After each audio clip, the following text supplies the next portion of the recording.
Dates. Nice. Keep them coming in.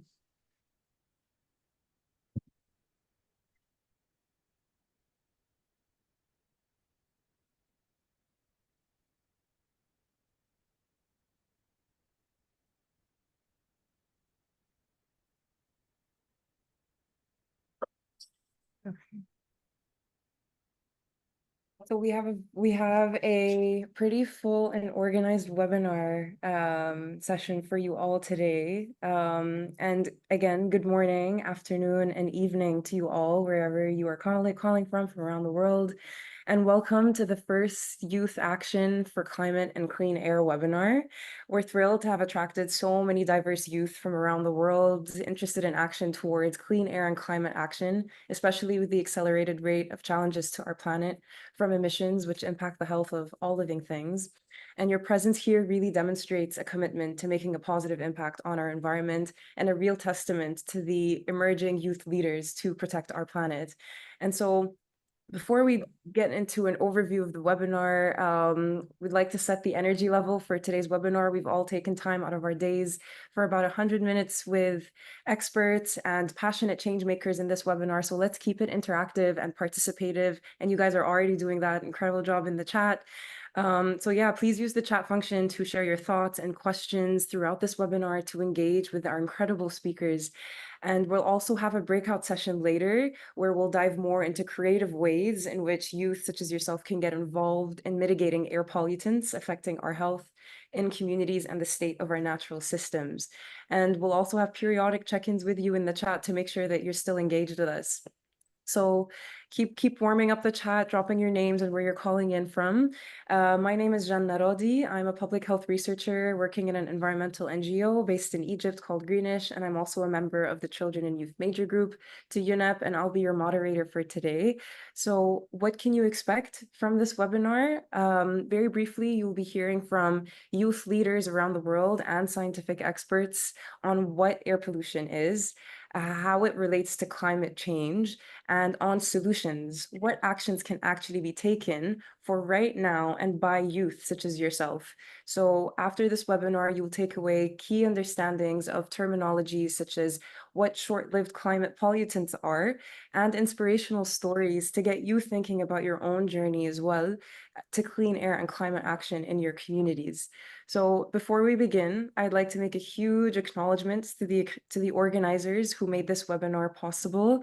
So thank you to the Climate and Clean Air Coalition, especially Paul in the call with us, the Children and Youth Major Group, to the United Nations Environment Program, OpenAQ, Stockholm Environment Institute, Fast Action on Climate to Ensure Intergenerational Justice, SPACE, and the NDC Partnership.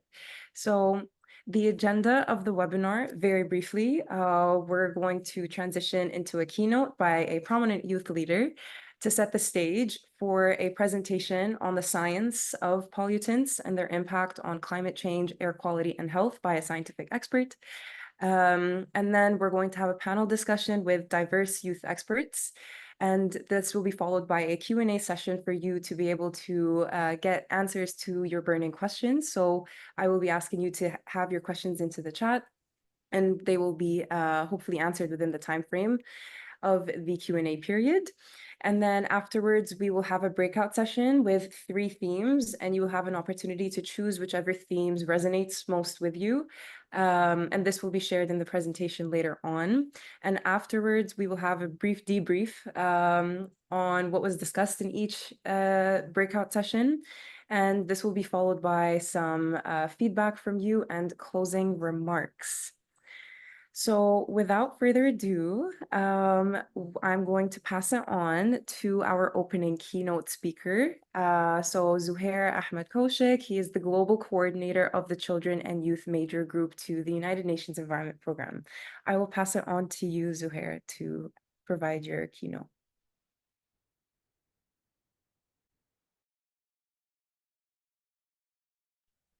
Thank you, Jana. Yeah. And thanks to everybody for joining.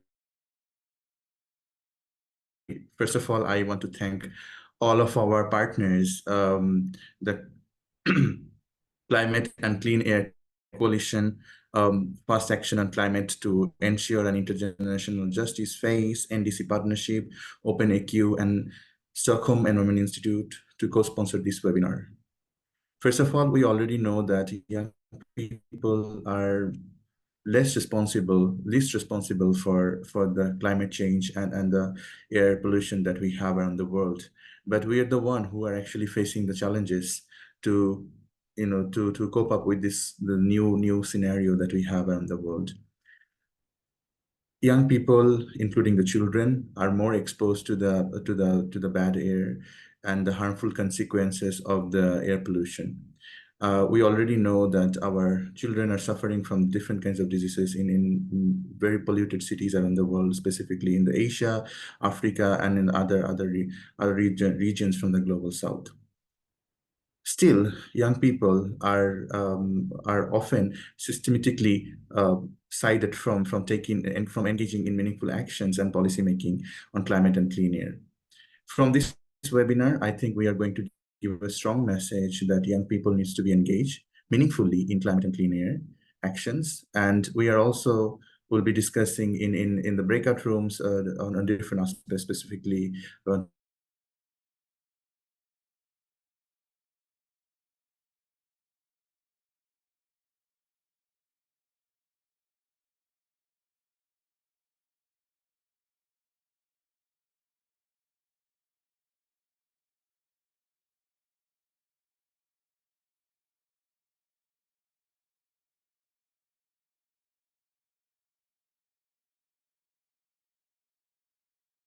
I think the connection might have broke off a little bit, but he'll be back.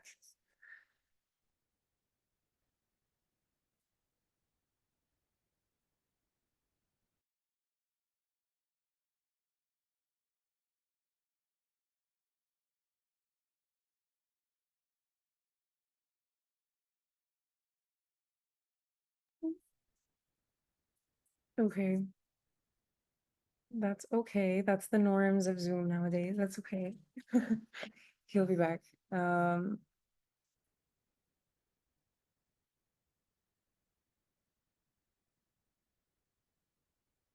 Yeah, welcome to the newcomers. Absolutely. Thank you guys for being interactive in the chat, putting in where you're from. The chat is nice and preheated. We hope it'll remain this way throughout the rest of the session. We are going to have a presentation coming up, actually, if Zuhair is, I'm not sure if he will be able to come back online.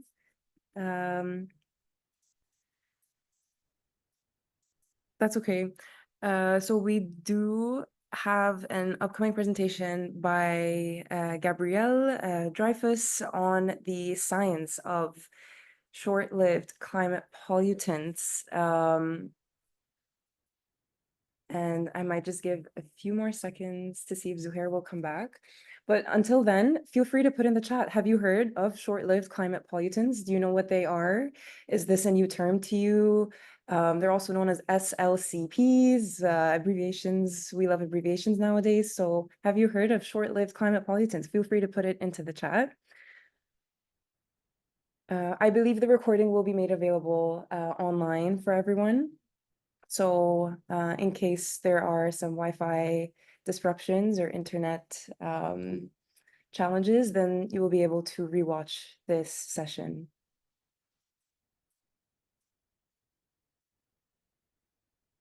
Okay, so it's a new concept for some people. For everyone else, I'm guessing some people have heard of it or not. Some people have heard of it. Awesome. Okay, so just to make sure that we're on time, we do have a pretty packed schedule. So I will be passing it on to Gabrielle. So Gabrielle Dreyfus is a chief scientist at the Institute for Governance and Sustainable Development, and she will be sharing with us more about the science of short-lived climate pollutants and how it will be impacting climate change, air quality, and specifically health risks to young people. So I will be passing it on to you, Gabrielle. And I believe we have the slides. So Colleen, Cool. So just let There us we know. go. Switch to the Thanks, next. Anna. Thank you all. And hopefully, fingers crossed for internet on my side. But so thank you to all of the organizers for putting together today's event, and to you all for joining today. It's a real pleasure to be with you. So yes, as Nona is saying, I am Gabrielle Dreyfus, and I am the chief scientist for an environmental non-for-profit based in Washington, D.C. and Paris. And I'm here to tell you about strategies that can deliver fast climate and health benefits. And these strategies focus on short-lived climate pollutants, those SLCPs, that are methane, hydrofluorocarbons, tropospheric ozone smog, and black carbon soot. Fast action is important because we're already experiencing devastating impacts from climate change and air pollution, and children are on the front lines. We've all seen figures like this climate stripes image here that's showing this marching up of temperatures. And we've heard about 1.5 and 2 degree climate goals. But what do these really mean? Next slide. According to a 2022 report by the United Nations Children's Fund, UNICEF, over 500 million children, that's 559 million, are already exposed to high heat wave frequency, and this number is expected to grow to 2 billion by 2050.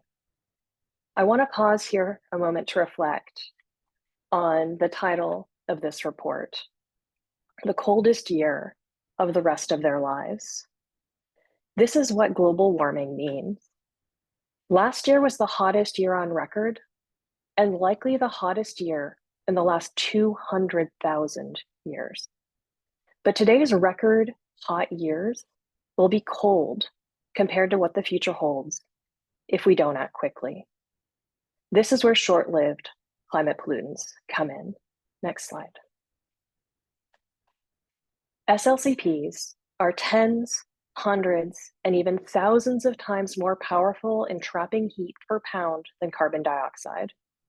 And they are short-lived, staying in the atmosphere from days to 15 years on average. So cutting them provides fast benefits. Many also contribute to air pollution. The good news is that we already have many of the solutions to make deep cuts to these climate pollutants. Let's start with methane. The three main sources of methane from human activity are fossil energy, that's the extraction and use of oil, gas, and coal. In particular, methane is the main component of so-called natural gas. Agriculture is actually the largest source on its own, associated with livestock. So when cattle, their stomachs to digest the grass, there's something called enteric fermentation. And that means that they produce a lot of methane that comes out mostly in the form of burps from their mouths.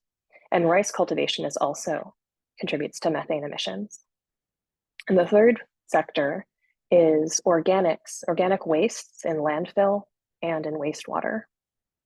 And for each of these, we have readily available solutions. For oil and gas, in many cases, it's about finding and plugging leaks, essentially plumbing. While we can't see methane with our eyes, more and more satellites and other instruments are making it easier to spot and fix leaks. Composting food keeps it out of landfills, and adopting healthy diets with more plants and less meat and other proteins from animals also is readily available ways to reduce methane. Tropospheric ozone smog isn't directly emitted, but comes from the chemical reactions in the atmosphere of methane and other pollutants. It's bad for our lungs and for plants too, contributing to crop damage. Black carbon soot isn't a greenhouse gas, but tiny particles that come from incomplete burning of fossil fuels and plant matter. And we know how to clean up ground level smog and black carbon soot by electrifying transportation, cooking, and heating. And these measures will also improve air quality, saving lives all over the world. Hydrofluorocarbons are industrial chemicals most commonly used in our air conditioners and refrigerators. In 2016, every country in the world agreed on the Kigali Amendment to the Montreal Protocol to phase down use of hydrofluorocarbons. And I'm actually in Montreal today for a meeting where countries are working on how to transition more quickly to energy efficient and climate friendly cooling equipment. If we act quickly to put in place all these solutions, we can make a big impact fast. How big and how fast? Next slide. Here's a figure from the Intergovernmental Panel's climate change report on the climate science. It shows how much each pollutant is contributing to current warming. As you can see, CO2 is the single largest contributor to global warming. But importantly, SLCPs contribute half of current warming. And because of their potency and short lifetimes, strategies that cut SLCPs can avoid 4 times more warming by 2050 than strategies that are focused on cutting CO2 alone. It's important that we do these strategies together. The IPCC tells us that every fraction of a degree matters. Time also matters. We need to start slowing warming now. As we saw with a UNICEF report, as long as the temperature curve keeps rising, that means more sleepless nights due to extreme heat waves, and children struggling in schools where it's too hot to learn. Time and temperature also matter to the planet and ecosystems because there are tipping points where systems get pushed too hard or too fast and change abruptly and irreversibly. One such system is the Amazon rainforest. The combined pressure from climate change and deforestation could turn this forest into a savanna in our lifetimes. This is why we need fast climate solutions to slow warming now. Next slide. In summary, deep cuts to short-lived climate pollutants can slow warming in the next 20 years and avoid 4 times more warming by 2050 than CO2-focused strategies alone. Black carbon and ozone, and methane as a source of ozone, are potent climate pollutants and air pollutants responsible for millions of premature deaths annually. Cutting ozone pollution can avoid billions of dollars in crop damages. Fixing methane leaks in our energy and waste sectors can avoid energy waste. Composting food waste and adopting healthier diets have the additional benefits of reducing methane emissions and improving health. In closing, we need to get to net zero carbon dioxide by mid-century. This is essential to limiting warming in the longer term, but the carbon cycle is slow. So even deep cuts to CO2 can't slow warming in the next 20 years alone. This is why we need to do both. Cut SLCPs in addition to phasing out fossil fuels. Cutting SLCPs is an essential complement for slowing warming in the near term. We like to think about this as running 2 races at the same time. One for climate protection. One is a marathon to phase out fossil fuels and zero out carbon dioxide emissions by mid-century. The other race is a sprint to cut SLCPs this decade. Together, these 2 strategies, the sprint and the marathon, can put us on a path to a healthier and less overheated world. Thanks. Thank you so much, Gabriel. That was very concise, to the point, and lots of key takeaways for youth to be aware of, including what are the short-lived climate pollutants and how they're impacting warming. So your point about 4 times, cutting them down can slow warming by 4 times by 2050, rather than just decarbonization strategies alone, is super powerful and segues really, really nicely into the needs for climate solutions and what's happening on the ground currently from the perspective of the youth experts who are joining us. So that's a perfect transition to the panel discussion that we will be having now. So we are joined by three experts from diverse backgrounds. So we have Deladem Koju Honu, who is a co-founder of Ebapreneur Solutions. We also have Laura Serna Mosquera, who is a climate justice coordinator at El Derecho a no Obedecer, a lawyer and an environmental advocate based in Colombia. And we also have Sarah West, the Center Director of the Stockholm Environment Institute at the University of York, with more than 15 years experience in participatory research, where she engages the public in scientific studies through citizen science in the UK and abroad around environmental and climate challenges. So I will begin with Deladem. So I didn't give you your full introduction, so I will do you justice as well. He is a co-founder of a social enterprise, as mentioned, Ebapreneur Solutions, based in Ghana, that reduces post-harvest losses by farmers through innovative, sustainable solutions, with over 7 years experience in sustainability, and is passionate about climate action to improve employability to youth and supporting farmers. So a question for you, Deladem. Could you share more about your sustainability business in the agricultural sector in Ghana and how it has contributed to clean air and climate action in your community? Thank you very much, Jana, for the introduction. Hello to everyone joining us. Can you clearly hear me? Awesome.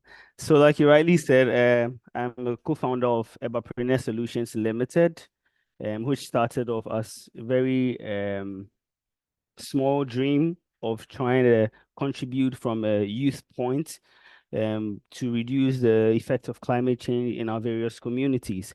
So basically, Evapreneur Solutions Limited started off by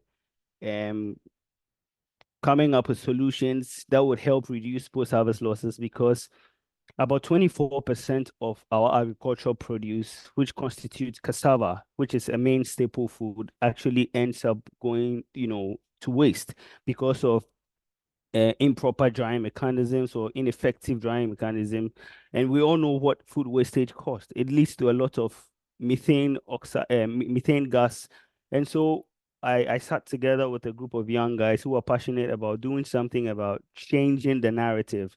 And so we started putting together ideas on how to build solar dryers. So these solar dryers are basically effective ways of increasing or reducing the drying time of cassava, and thereby causing the reduction in the post-harvest losses, because we know cassava has a very short shelf life because of how much water it contains.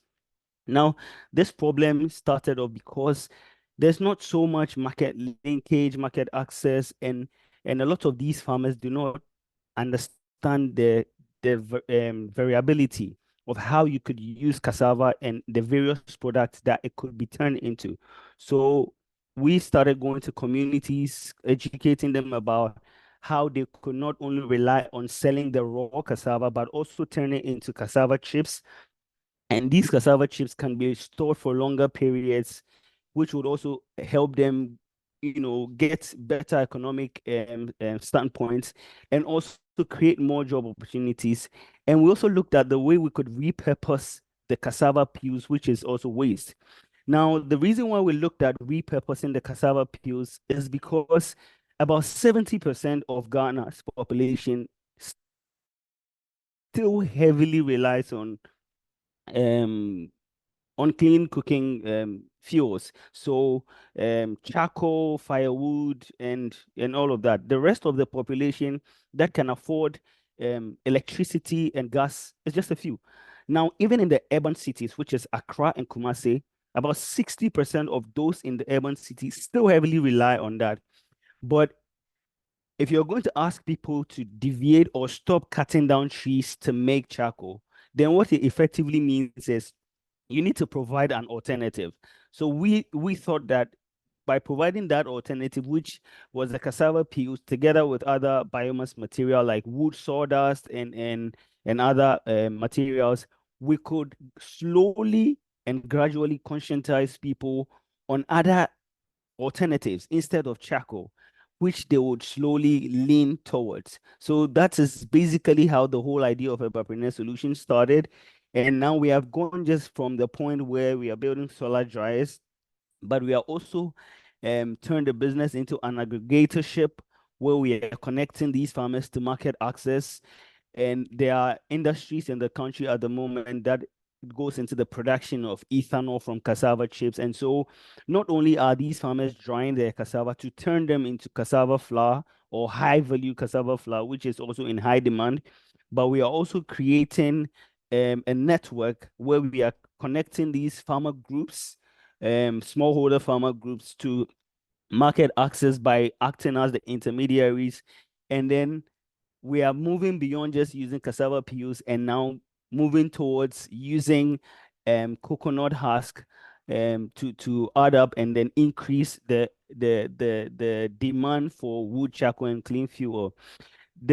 We think that this contributes effectively to reducing the amount of air pollution, because a lot of people who cook in the cities are exposed to some of these smoke, and they don't even know the impact or the damage it causes to their lungs and all of that, their respiratory systems, until you start educating them. So I mean, briefly, I know it's been a long one, but ideally, this is what Ebapreneur Solutions is doing in collaborating with other partners to reduce indoor pollution, reduce methane gas, and all of that. Thank you. Thank you so much, Taladum, for sharing your story and insight into what's happening at a community level to reduce waste, but also tackle the pollutants from this process. So thank you so much for providing that lived experience perspective. So I will pass it on to Laura now. You have a lot of experience in terms of advocacy and environmental democracy and justice in Colombia. Could you highlight a campaign or policy change that you've successfully influenced?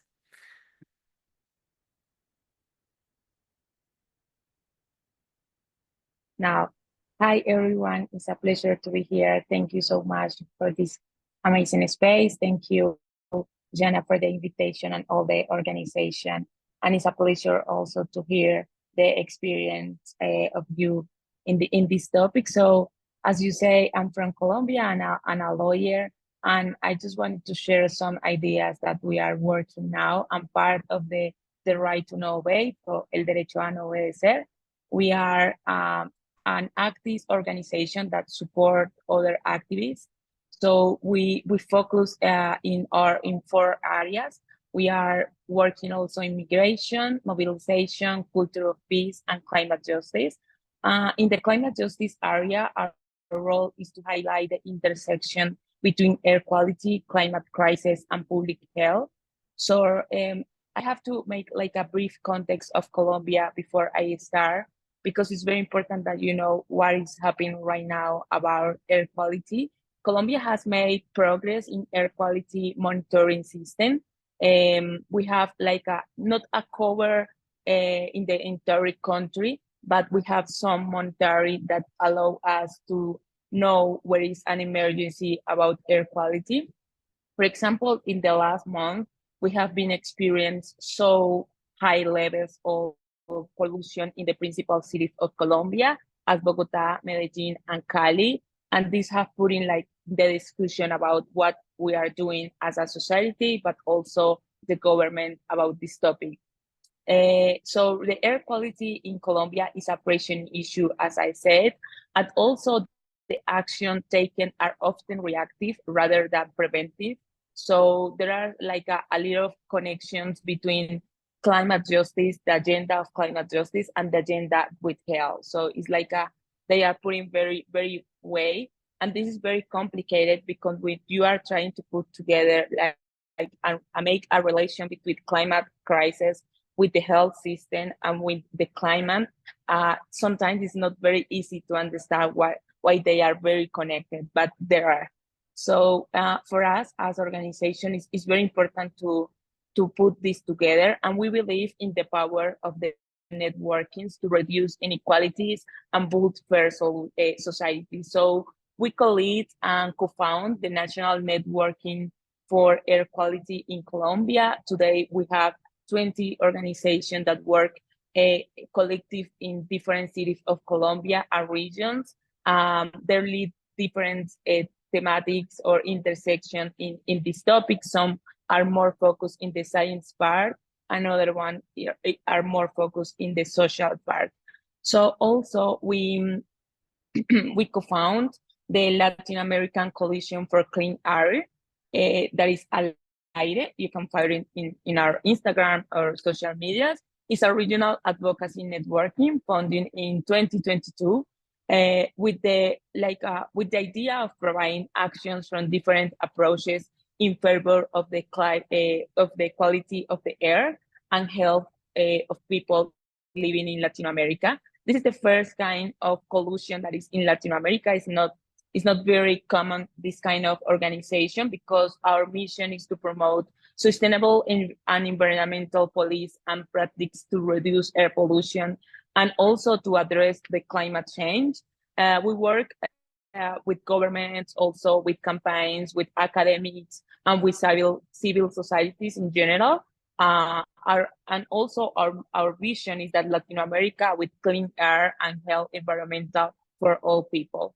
As a project of just for the right to know way, one of the most important projects is the School of Monitoring and System Mobilization for Air Quality. The name is Nuevos Aires. This is very difficult to translate to English, but it's like a new quality of air for children.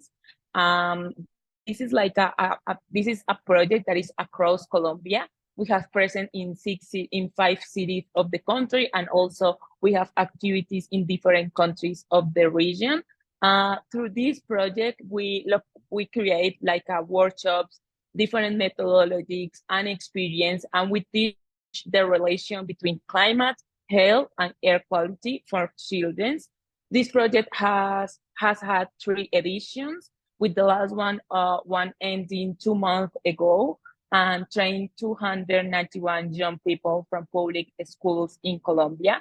We also installed air quality sensors in high pollution areas as part of this project. Alongside this invitation and all the projects that we create, we also focus in conversation, workshops, and symbolic actions. The Right to Know is an organization that believes that symbolic actions in public space is the best way to put together different actors of the conversation. So we, through art, also to mobilization, we put these measures like in the public space, where the people can see in the way to their jobs, or just walking in a normal space. And you find like these measures about what is important to think about air quality and these important topics. Our goal is to engage the community in this issue, and also make a call on the decision maker to act. Thank you very much. Oh, that was amazing. Thank you so much, Laura. That was incredible insight. So many incredible projects that you're involved in. The comments in the chat have been burning up. Everyone is very inspired by the work you're doing. So thank you so much for that. So on to our third speaker, Sarah West, the Center Director of the Stockholm Environment Institute. Could you please share a successful research project that you've been involved in that has contributed to clean air and climate action, please? Thank you. Yeah, thanks so much. I'll try and keep it brief because, as you say, there's some really great comments and questions coming in the chat screen, and I'd like to get to those. So yeah, I wanted to talk about SAMI. So SAMI stands for Schools Air Quality Monitoring for Health and Education, and I will put the link into the chat screen for you to have a look at. And this is monitoring indoor air quality in around 800 classrooms in the UK, and we've heard a lot about outdoor air quality, and outdoor air pollution can really affect indoor air quality, but also what we do inside our homes and our schools and our workplaces can actually affect pollution outside as well. So it's a really important project, and in the UK we spend up to 80% of our lives indoors, and so those kind of indoor spaces, the effect that air we're breathing has on our health is really important. So youth are totally centered in this project. So we're using low-cost sensors, and together with young people and their teachers, we co-designed a web app where people can see their data and do experiments to understand what affects air quality and therefore what they can do to improve it. So young scientists were completely central to this project, for providing the data, for letting us put monitors into their schools, for teachers for getting those monitors set up and connected to the internet, and also for giving us data about the classrooms. So great that we've got a monitor set up, but how big is that classroom? How many students are usually in it? What sort of activities take place in those classrooms? Those kind of things. And also for gaining they're really important for gaining an understanding of indoor air quality. As Deladem highlighted, like that educational aspect of use is so important. So raising awareness of the issues around air pollution, both indoors and out, with those young people through participating in this citizen science project and their teachers is really important. That's amazing. Thank you so much, Sarah. Especially on the role of education and increasing awareness. That's super important. We have a lot of questions coming into the chat. So let's start with those. There is a question to Laura. It does say Colombia is one of the pioneering countries on Car-Free Day annual campaign to raise awareness on air pollution. How effective is this campaign, and how would you encourage other countries to do something similar?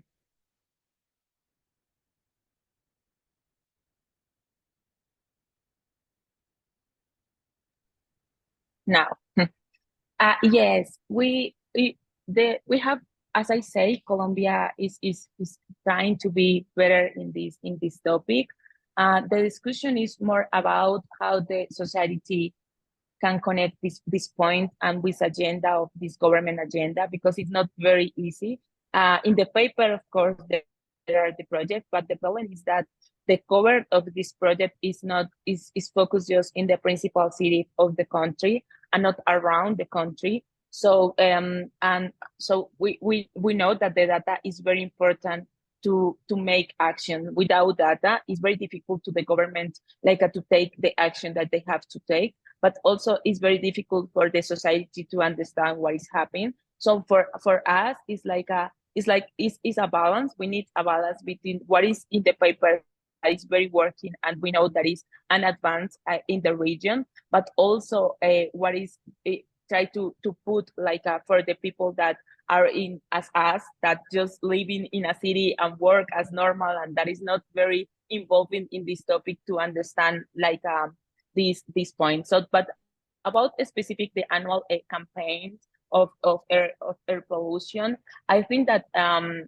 now with the change of the government in Colombia, the message, international messages about the importance of the climate action have been in a high level. So it's more we are trying as organization to keep between what they are expecting to do, but also what is in the reality happening, and try to put in the quality. And also with the exercise of the coalition that I mentioned before, I think that we create, and I can share in the text, we create this is a document that try to put an actions for all the region. It's in Spanish, sorry, but you can just to put some ideas and translate.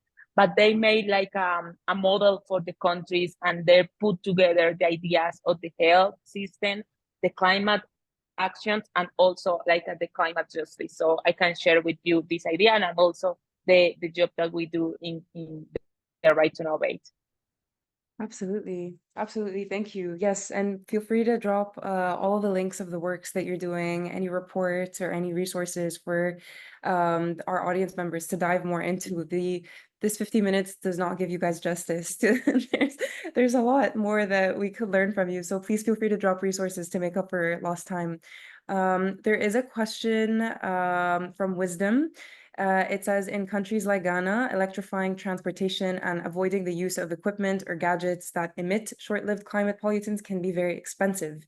What options are available for countries like mine to help clean our climate, or at least reduce the negative impact of our day-to-day activities on the climate? who would like to take this question? Okay, I see Sarah. Okay, go ahead. I'll start. So I think things like active travel are really important that individuals can do. So walking and cycling rather than definitely rather than taking the car. But like if everybody did this more, like walking and cycling if possible, taking public transport if not possible, then I think that would really help a long way. And that's like a small action that everybody can do. Thank you, Sarah. Would anyone else Can I, like to? Jana, can I add to that? Since I'm from Ghana, it will be unfair. Okay, so I think that in the past, some of the things that I have done that is not, or that might not be completely linked to what I do at Eberpreneur Solutions, is the fact that I go on social media or X before Twitter, and I speak to people about how important it is to cycle or use alternative means of transportation. Now, I've done advocacies where I've cycled over 70 kilometers, and I have that on my X, where I was speaking to people about how interesting it is that you could use cycling, and also making people understand that carpooling is one way of reducing our carbon footprints, and also using transportation system. Now the challenge here is our transport system, or our public transport system, is not as efficient as it should be, and so that is what is making it difficult for people to look at alternative means of transportation. And they are not also very like well designated lanes for bicycles. So in the past, we've sought to collaborate with an organization, I can't remember exactly the name, where they are looking at how we can preach, mobility, like electronic mobility, and people using bicycles to work instead of that. And I remember from the time I did that X engagement, I've had about 30 people who have gone to buy bicycles and will now alternatively ride bicycles. So I think that, and beyond that, also collaborating with organizations that have a direct impact in driving clean air. So what we have also done at Eberpreneur Solutions is we've partnered with Clean Air One Atmosphere, which Dr. Collins Gamely, I got to be introduced to him. So what they are trying to do is, at the moment, the senior secondary schools in Ghana cook using fuel, and that affects the eyes of these women and their lungs a lot. And so there's a project that is monitoring air quality in that area. So what they want to do with Eberpreneur Solutions is they want us to provide them with briquettes made from cassava peels, so they could use that and test the air quality and differentiate or look at how much damage is being done with the firewood and how much damage is being done with the amount of emission that's done with the briquettes. So that's also one of the ways we are looking at addressing that problem. Thank you. Thank you very much. That's amazing. And the chat is also there's a lot of comments in the chat as well. But we are close to time for the panel. I did want to ask each one of you if there's a key message that you wanted to share with youth who want to get involved, similar to yourselves, in achieving clean air and climate action in their communities. What can they do? Maybe I'll start with you, Laura.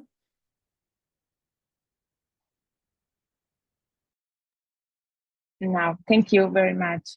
I think that there is a very high point in this measure. The first one is that we have to believe in our power. We have to believe that we can make a difference, and also that the voice of young people and the action that they are doing around the world are very, very, very important. And also learn more about this issue and the relation between air quality and climate change. The knowledge is like our most important, powerful tool to understand also what is happening in our country and what we can do in our communities. I also will say that we have to start local. Begins with a small action is in our community is very important to also try to engage the idea with the other people around us, because this is like an invisible problem for all of the more people.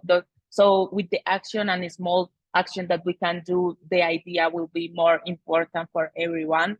Also, I encourage you to join or create networking, connect with other people and with other organizations that are working in this topic is very important, because we can amplify the impact our job. Also, to participate and start like in a young groups focused in environmental issue is very important. The advocacy for the change, also use our voice to demand from the taken action that they have to take as a government, but also the business process of the business campaigns.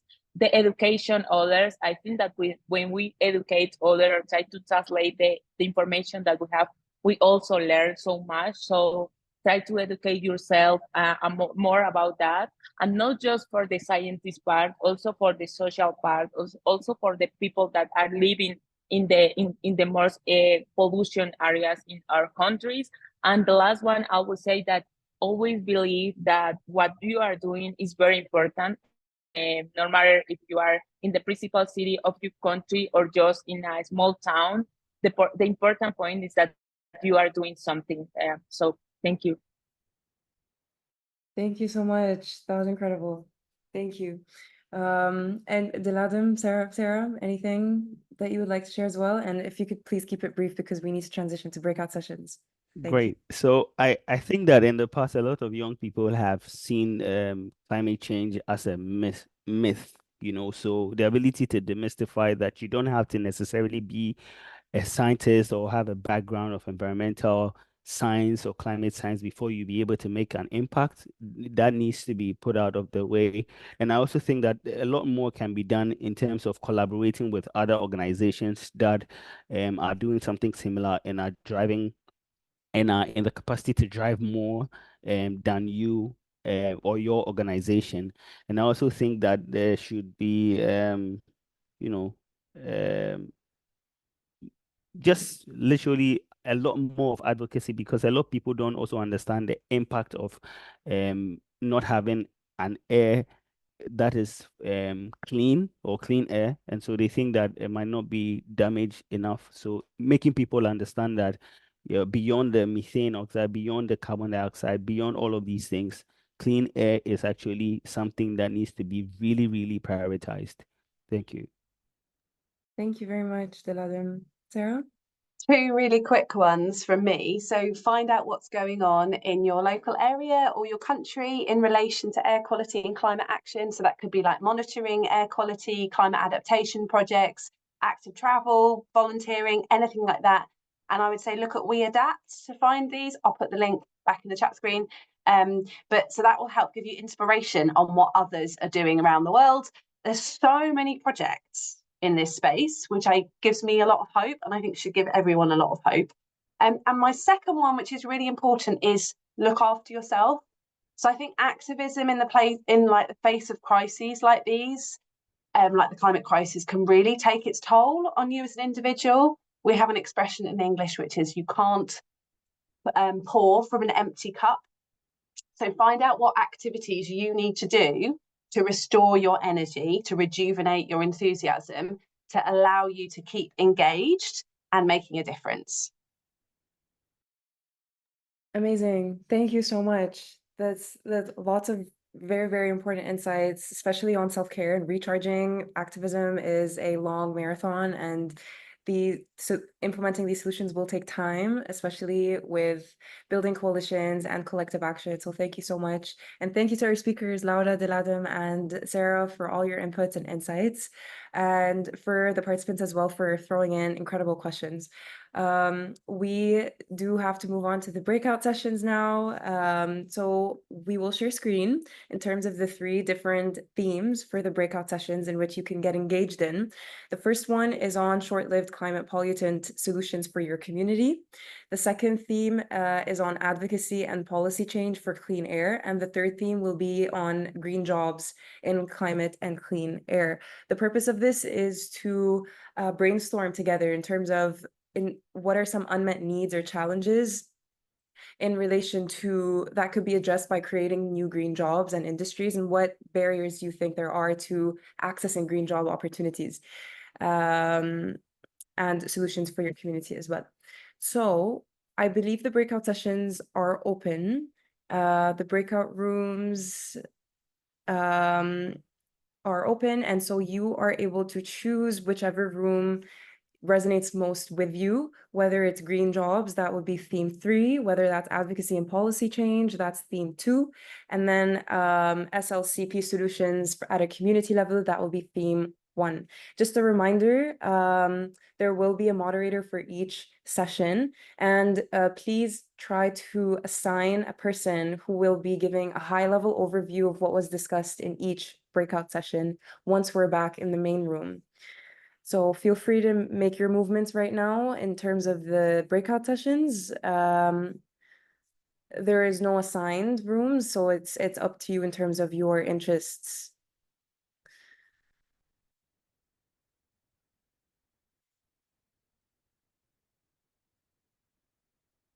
And to our speakers as well, feel free to join whichever room resonates with you as well. I personally will be going to theme 3, so we'll see everyone back in the main room in about 15 minutes. Thanks. I need to jump off. Thank you all. Thank you.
For those who are just joining, we have 3 breakout rooms, which you can join depending on what resonates with you the most.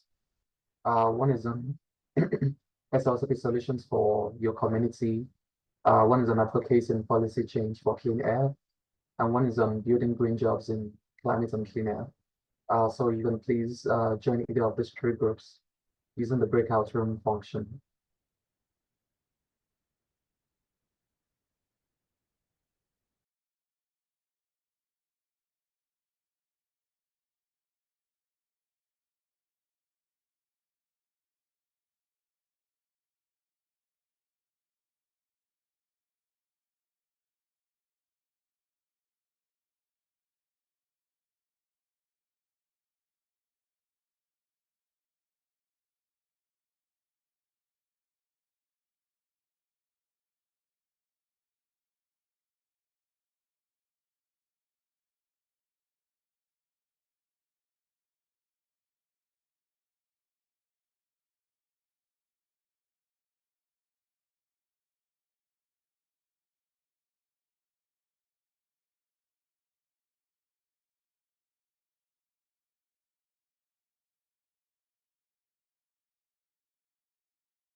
Okay, perfect. So now we can begin as the recording has begun. So maybe we'll start with theme 1 for SLCP solutions for your community. Great, thanks, Jana.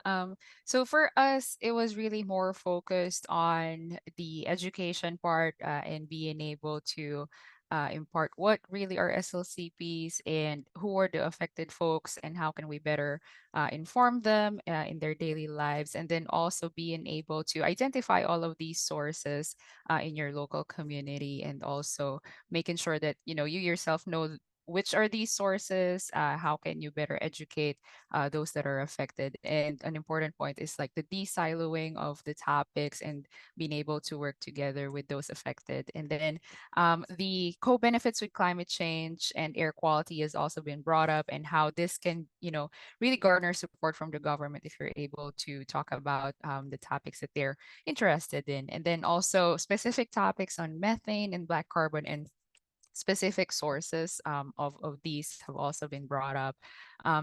Inequalities and inadequate research has also been brought up, as well as how do we discard the for example refrigerators that use the old refrigerants, and how do we properly discard these, what are the equitable ways to do that. So if Fiona, if you're able to add more.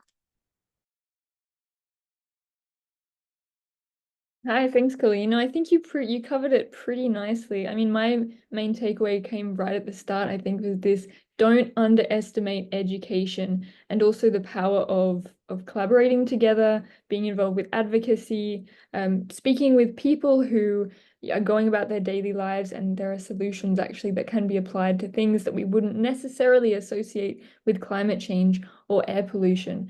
So there's basically the takeaways are there's a lot to do on a lot of levels, but plenty of roles for us all to fill in our different situations and communities. And I think that's a really positive thing.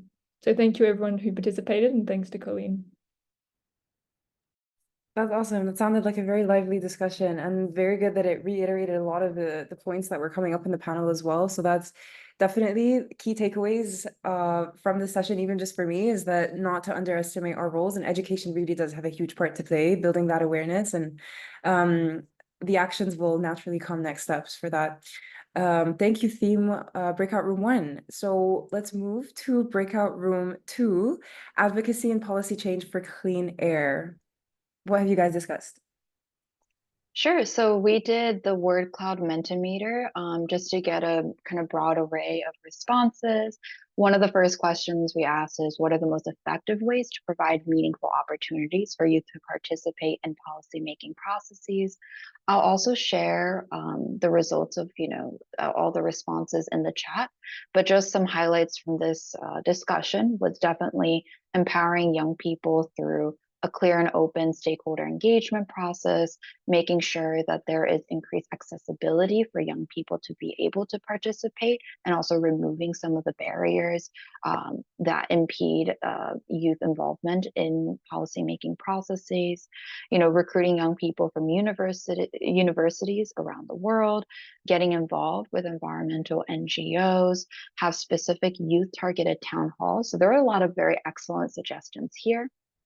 We also talked a little bit more about what we want to see more of in the youth engagement space, and what we want to see less of. And so for less of those, definitely the main theme was tokenism, which is definitely a key problem in youth involvement in the youth engagement space, kind of people checking off a list and just listening to us, but not actually integrating the demands that we have come together to say.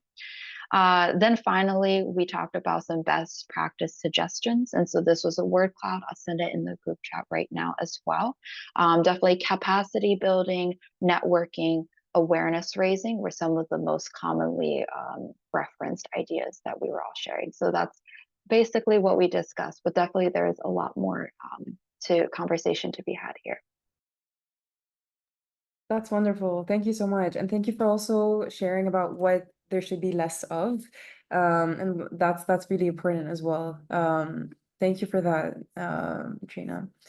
Okay, so then the last theme, that was the breakout session that I was in on building green jobs in climate and clean air. We do have a volunteer for someone who will share our findings. So I'll pass it on to you, Gordon, for sharing what was discussed.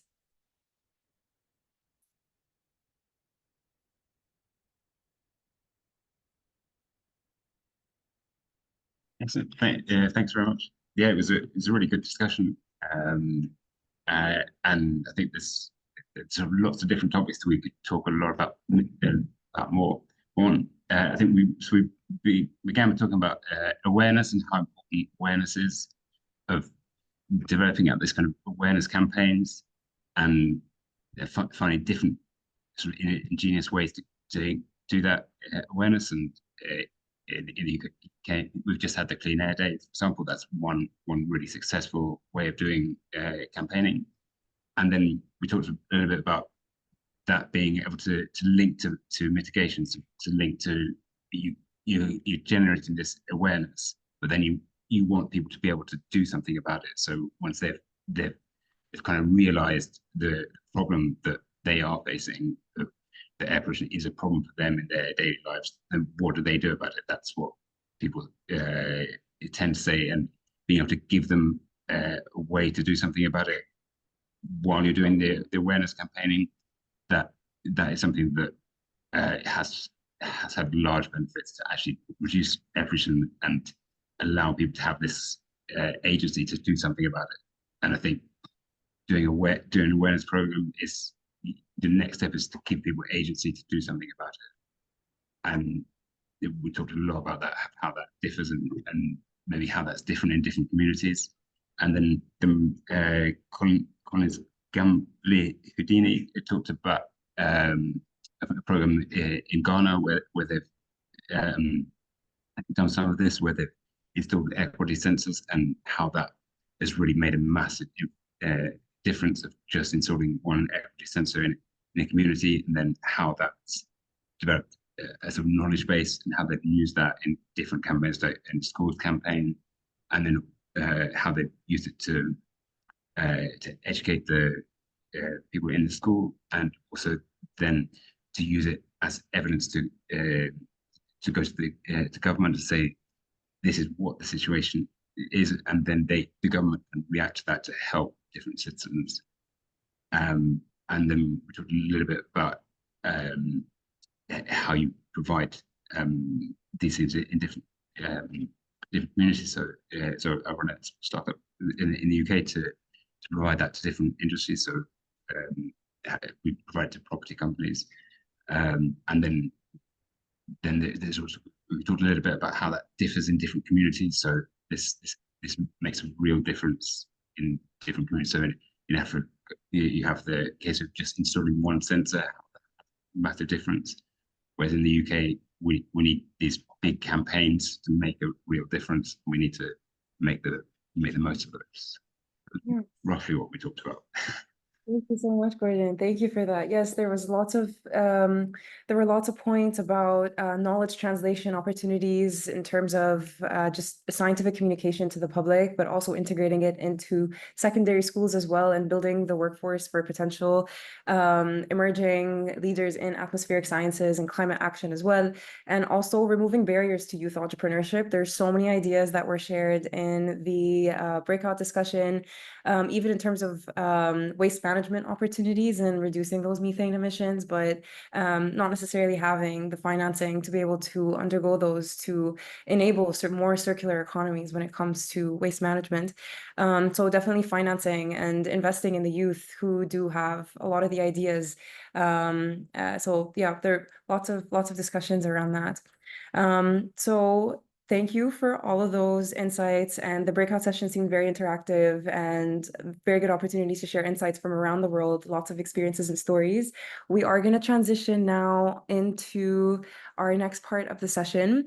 So we wanted to do a very quick check-in feedback opportunity with you all in terms of What are your key takeaways from the webinar so far? And let's warm up the chat again in terms of what have been the key takeaways so far from the scientific perspective on short-lived climate pollutants, on the panel discussion from our speakers for policy opportunities of engagement, for more community level action of engagement education. So yeah, please drop in the chat your thoughts. What are your key takeaways so far? And if you have any suggestions for areas of improvement for the webinar, feel free to put that in as well. So yeah, we have Victor coming in. Education and communication is key to have community level of engagement and support. Thank you for that, Victor.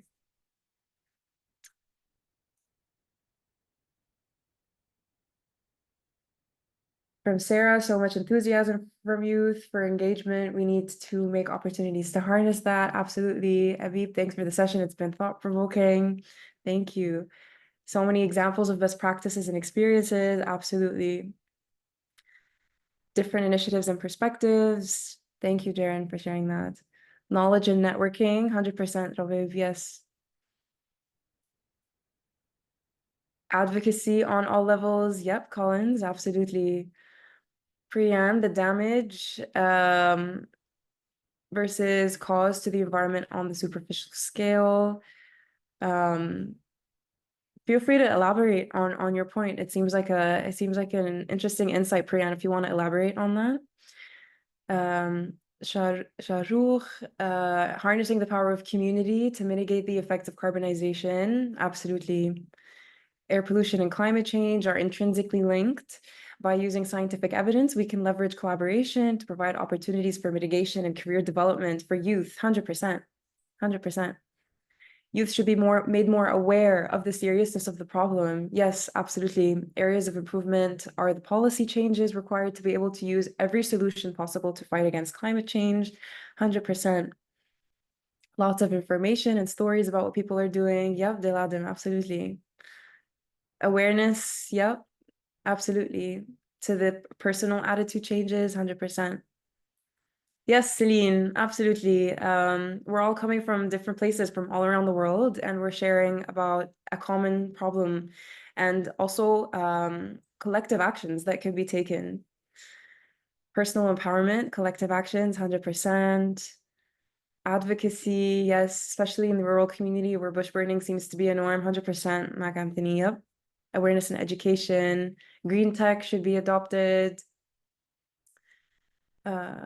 Intergenerational dialogue, yeah, especially on education, research, and community engagement is key to reach net zero goal.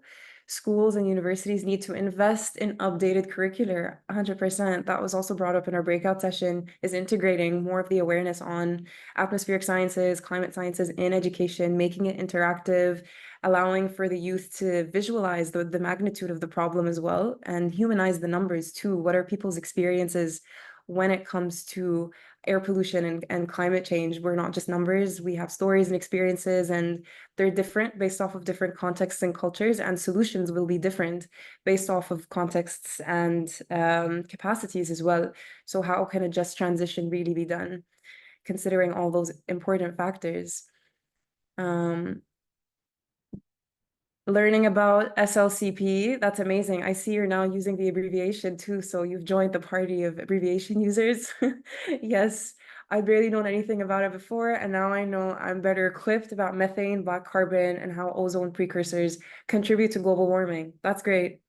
Policies, great. How to integrate air pollution reduction into your next job and empower your employers to act on reducing air pollution and generate awareness. Absolutely. Action can be taken immediately in your own environments of sharing that awareness that you've learned today and integrating even just the smallest actions on how to reduce air pollution. If your workplace is less than 3-4 kilometers from where you are and your roads are relatively safe for you to be able to transport or walk by bike or by walking, then maybe more there could be more sustainable forms of transportation. That could be an action that could be taken immediately. Intergenerational dialogue came up again. There's some examples. there's an example shared from Sarah as well. Oh, there's a course running at the University of York in the UK. That's great to see. Education's coming up again. Oh, that's great. Lots of very, very wonderful feedback. Thank you to you all. We are going to move on. Feel free to keep the feedback coming in. We're going to move on to the closing remarks. Just reiterating the importance of youth leadership and resources for continued engagement. I'm going to pass it on to Hannah Girardot. I hope I'm saying that correctly, from the NDC Partnership. Thank you so much, Jana, and thank you to the organizers for inviting us to participate today. Hi to everyone. My name is Hannah Gerardo. I'm the Gender and Youth Associate with the NDC Partnership, as mentioned. The NDC Partnership is a global coalition of developing and developed countries, as well as institutional partners who are working together to deliver on ambitious climate action and drive sustainable development. So specifically about the topic we're discussing today, we encourage our nearly 230 members to incorporate relevant youth engagement actions and policies within their country and organizational contexts. I think this is most clearly laid out in our youth engagement plan. I'll drop some links in the chat as we go. But we also strive to play an important and supportive role to increasing knowledge sharing, communications, collaboration around youth engagement amongst our members. And one of these opportunities is our annual Youth Engagement Forum, which was hosted the previous 3 years and will continue kind of with a broader audience in 2025. So I could speak for probably another hour about the amazing things we've discussed today. We're so pleased to be part of this youth-led discussion. I have probably never seen such an active chat, which I think is a testament to our wonderful moderation as well. But events like these are really important opportunities for us to come together to strengthen our collective understanding and really walk away, hopefully, with ideas for how to take forward this learning into climate action and implementation of policies. So I think it's been amazing to talk about how deep cuts to these short-lived pollutants could achieve fast solutions. Just to start us off with the facts of the situation. But I was also really inspired by the sharing of how important community awareness and education are to help people understand the impact that air quality has on our immediate and day-to-day health. And then it also interesting how critical individual choices are for some of these pollutants and how offering solutions to these challenges, like polluting household cook stove fuel, can have huge benefits. So zooming out quickly back to the macro level, I just want to acknowledge the important role that NDCs play in this moment. I think we've discussed it a little bit in the chat and in the panel, but we are in a really critical moment for countries to raise their ambition on climate action. This is in mitigation and adaptation within their NDCs, their nationally determined contributions, and for all of us to raise ambition around financing of these actions too. We know that the current texts of the NDCs don't get us to where we need to be on climate. They are not kind of on track to change the graph that we saw that Gabrielle shared and some of the impacts that we're already experiencing. We also know from partners like UNICEF in a recent evaluation of the current NDCs on a beautiful platform I can share as well, that only 25% of countries meet all of their established criteria for child sensitivity within their current commitments. And then from our data at the NDC Partnership, we've had currently 63 countries requesting support to enhance their NDCs or their long-term low-emission development strategies. And only a small handful of these have mentioned young people as priorities in their requests. Lastly, not to make the challenge list too long, we also know there's not nearly enough financing to implement the NDCs that we do have. And this must only be increased exponentially to meet the challenges and the ambition that we hope to see in the next round of commitments. So to support countries in making their NDCs more ambitious and more inclusive, the partnership has collaborated with the UNFCCC and dozens of other partners to develop the NDC 3.0 Navigator tool. And this is an online platform launched earlier this summer in response to the urgent need to prepare these next round, this 3.0 NDCs in a way that are aligned to country contexts, but also are just and equitable. And there's lots of resources in there. One of them, just to point out, is one called the On Equal Terms Checklist, developed by UNDP through hundreds of survey results with young people. to provide guidance to policymakers on how to meaningfully engage young people in these processes. So this is technically a resource designed with governments in mind, but it's also a great tool for anyone interested in understanding the wider context around the NDCs.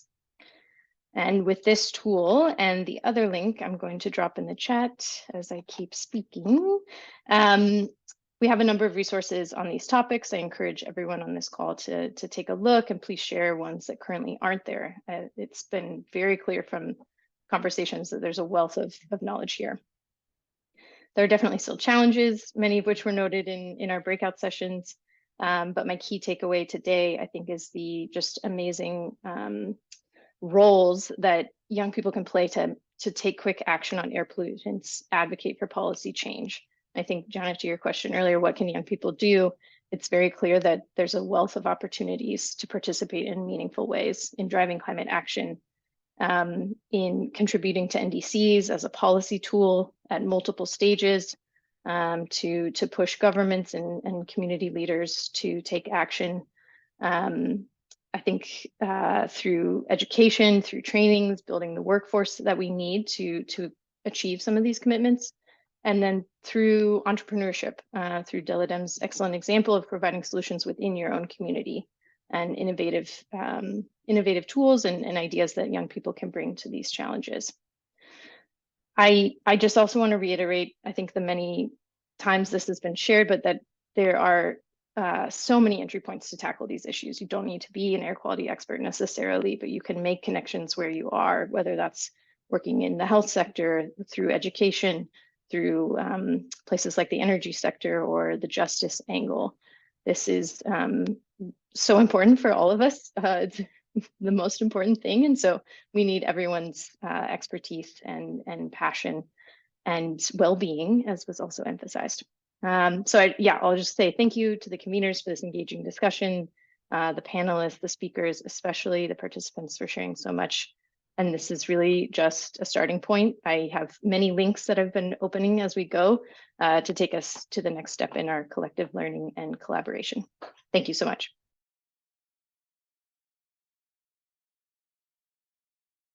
Thank you so much, Hannah. I'm trying to find my reactions so I can put a heart as well. Oh, there we go. Thank you so much for wrapping up this entire webinar. Absolutely everything resonated, and thank you so much to our speakers as well for joining, and to our audience members for being so participatory and sharing your own stories, and how clean air relates to your lived experiences as well. And also just by showing your dedication to wanting to achieve action and wanting to take action just by being here. So thank you to that. And just a final thing that we would like to share, if Colleen, if you could share screen again. We did want to share that there is with the upcoming final negotiations on the plastics treaty, there is a webinar that is coming up that is organized by the Children and Youth Major Group, and also IPEN and the Global Center for Good Governance and Tobacco Control and Healthcare Without Harm. That's going to be talking about health and well-being when it relates to plastic pollution.